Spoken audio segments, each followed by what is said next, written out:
18. novembris. Ļoti īpaša vieta Latvijā. Brīvības piemineklis. 42 metrus augsts. Atklāts 1935. gada 18. novembrī. Iepazīsti šo lielo, lepno brīvības pieminekli.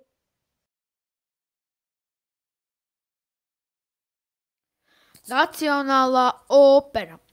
Šajā burvīgajā vietā cilvēki uzvelk ļoti elegantas drēbes, un tad sākas maģija.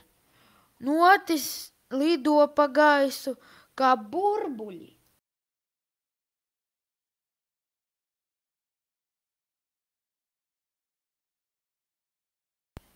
Latvijas Nacionālais teātris. Liela izrāžu skatuve, pilna ar dažādiem stāstiem. Un ziniet, kas ir super forši? Teātrī var būt gan smiekli, gan arī asaras, gan arī kaut kas, kas liek pārdomāt dzīvi. Bija manam kumeļam zvaigžņu deķis mugurā, nebija manim vilka bail, ne rudeņa tumsas nakts. Rīgas pils, Latvijas Republikas valsts prezidenta rezidence Rīgā. Viena no izcilākajām viduslaiku pilīm Latvijā. Domājiet par to kā par lielu leģendāru pili ar seniem stāstiem un pat graznām telpām.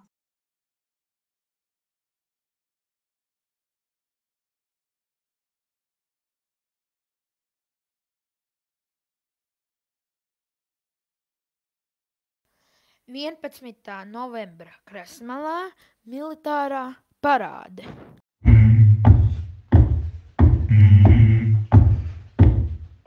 Gods man dzīvot Latvijā, par savu zemi saukt, Puju sarkan, balti sarkanā, nevienam nesajaukt.